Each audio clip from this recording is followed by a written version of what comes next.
Assalamualaikum warahmatullahi wabarakatuh. Kami dari kelompok 7 mata kuliah Strategi Pembelajaran PAI yang beranggotakan saya Lina Amelia dengan NIM 1903020018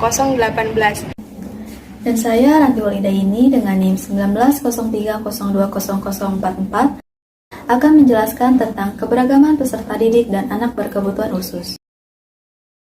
Nah, sebelum kita mengenali jenis-jenis keberagaman peserta didik, apa sih pengertian anak berkebutuhan khusus itu? Anak berkebutuhan khusus adalah anak yang mempunyai karakteristik khusus yang berbeda dengan anak normal lainnya, yang menunjukkan kelainan fisik, mental, ataupun emosi, sehingga mereka memerlukan pelayanan pendidikan khusus yang disesuaikan dengan karakteristik mereka. Nah, sekarang kita akan membahas tentang jenis-jenis keberagaman peserta didik. Yang pertama itu ada anak yang mengalami hambatan penglihatan atau tunanetra. Apa sih tunanetra itu?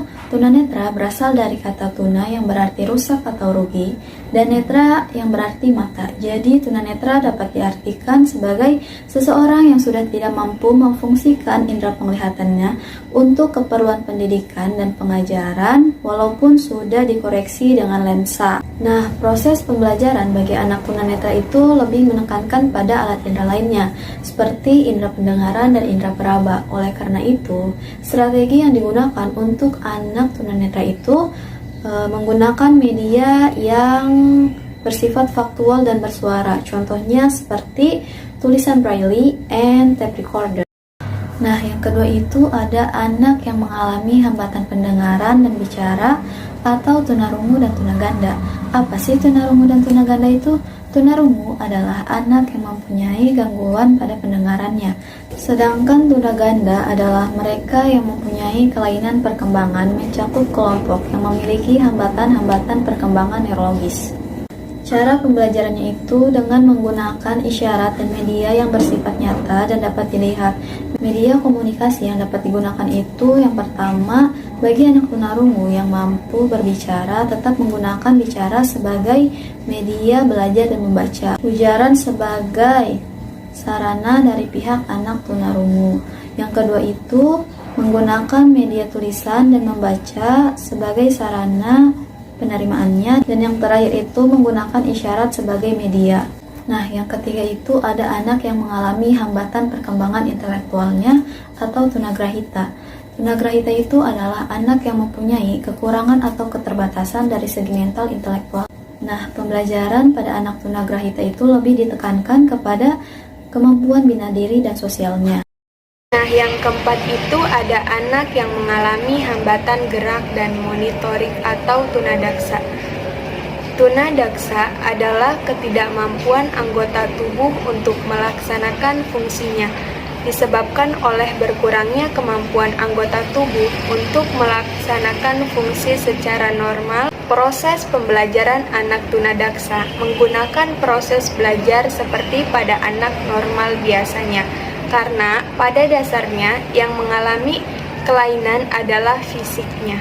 Selanjutnya ada anak yang mengalami hambatan perilaku dan emosi hiperaktif atau tunalaras. Tunalaras adalah anak yang mengalami gangguan emosi dan penyimpangan tingkah laku serta kurang dapat menyesuaikan diri dengan lingkungannya. Nah, untuk proses pembelajaran bagi anak tunalaras itu yang pertama pengaturan lingkungan belajar. Lingkungan belajar harus ditata dengan baik agar anak tidak merasa tertekan. Yang kedua, mengadakan kerjasama dengan lembaga atau pendidikan pada umumnya. Dan yang terakhir itu tempat layanan pendidikan anak tunalaras.